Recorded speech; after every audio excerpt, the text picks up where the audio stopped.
Hey everyone, and welcome to this explainer. Today, we've got a really specific, honestly massive goal. We are going to fundamentally shift how you think about getting older. For the longest time, right, we've treated aging as this inevitable, somewhat mysterious downward slide.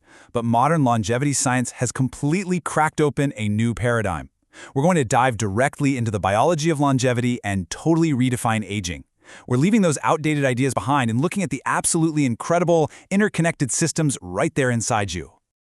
Okay, let's dive into this. Here's our roadmap for today. First up, the ticking clock myth.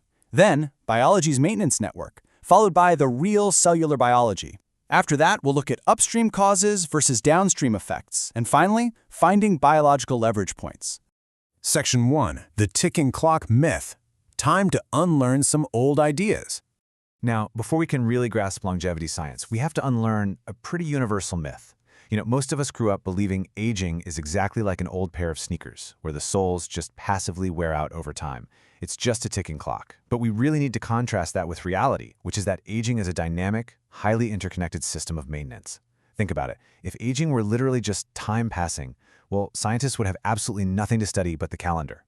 The truth is, the body doesn't age at a uniform speed, and it definitely doesn't age the exact same way for every single person. It's a complex, adaptive system, not just some giant countdown switch hidden in your brain. Moving to Section 2, Biology's Maintenance Network. Let's uncover biology's hidden systems. To really shift our mental model here, I want you to think of your body like a massive, bustling city maintenance network. Imagine a sprawling city like Lahore. A city like that only thrives when the roads, the water lines, and the electrical grids actually keep pace with millions of people using them every single day. If one system slows down, the whole city feels the strain, right? Surprisingly, biological youth isn't some magical state where nothing ever breaks. Not at all. It's simply a state where your cellular repair crews are perfectly keeping up with the constant, everyday chaos. Aging only starts to show up when those biological city departments start falling behind. Section 3. The real cellular biology. We're zooming inside your active cells now. All right, let's zoom all the way in from that macro city level right down to the microscopic level, because this brings us to our core theme, and it's this. Aging is not just damage. It is damage that outpaces maintenance. Listen, every living system experiences damage. It's unavoidable.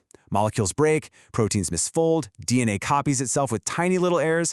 That is entirely normal. The true driver of aging, the real issue, is when the repair crews fail to show up and fix what just broke. But physical wear and tear isn't the whole story. Imagine your cell as this massive, sprawling library. In this analogy, your DNA is the book collection, and gene regulation is the librarian who decides what to read and when. Aging, in this sense, is the loss of that biological organization. It's missing pages, it's misplaced books, it's a completely ruined cataloging system. The instructions to keep you young and healthy, they are actually still in the building. The librarian just can't find them anymore. Let's look a bit closer inside this cellular workshop. Basically, 3 essentials run the whole show. First, a cell needs energy to do literally anything, so energy is your electricity. Second, your repair enzymes are the hardworking mechanics. And third, waste removal is the janitor. So what happens if your cell's electricity browns out and the janitor just stops taking out the microscopic trash? Well, the workshop becomes dangerously clogged, and that clutter physically gets in the way of normal function. It just goes to show how intimately connected your energy and your cellular cleanup really are. So, when we tie all these microscopic realities together, it reveals 6 basic truths. First, because cells are active systems, aging is really about declining function, not just visible wear. Second, because damage is constant, repair is your true metric.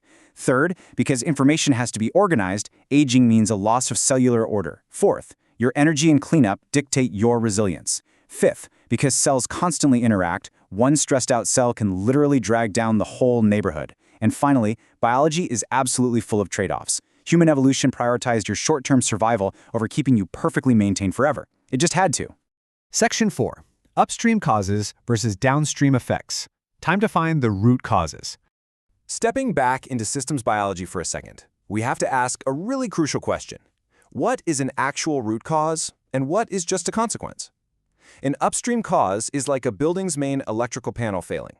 The downstream effect of that is the hallway lights flickering and the elevators misbehaving. Now, if you spend all your time trying to fix the light bulbs, you're going to stay in the dark, right? Because the main panel is still broken. Aging works the exact same way. Treating downstream symptoms won't stop the upstream drivers of biological aging. And here's a really key rule in longevity science. A biological change isn't always a target to be destroyed. Take inflammation, for example. It's basically like a fire alarm. It's incredibly useful and urgent if there's a real emergency, like you get a cut or catch an infection.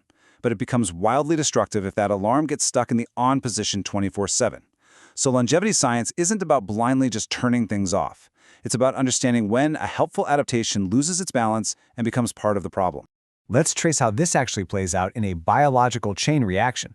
Step 1, normal damage meets imperfect repair. Step 2, that directly sparks a loss of cellular order. Step 3, because the cells are now disorganized, you get weaker coordination between your tissues. And finally, step 4, the entire system loses its resilience to stress.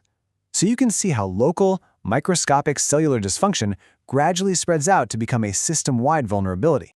Section 5. Finding biological leverage points. Let's apply this to the real world.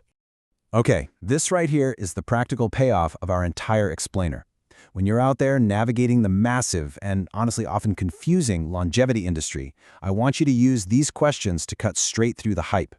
First, does a treatment target an upstream root driver, or is it just fixing the flickering lights of a surface symptom? Next, does it build true baseline resilience, or is it just a temporary band-aid? Does it help systems coordinate, or does it just suppress one signal? And critically, this is a big one, does it actually work in a living human body, or does it just look really cool in a petri dish? Let's bring this all together. If you take away just one single thing from this entire explainer today, let it be this exact definition. Aging happens when living systems become less able to maintain order, repair damage, and coordinate themselves over time. This is the paradigm shift. You are not a ticking clock. You are an incredibly complex, wonderfully adaptive system of maintenance and repair. Which brings us to one final, deeply exciting thought to leave you with. If aging isn't a fixed countdown, but is actually this interactive system of balance, well, can that balance be nudged back toward resilience?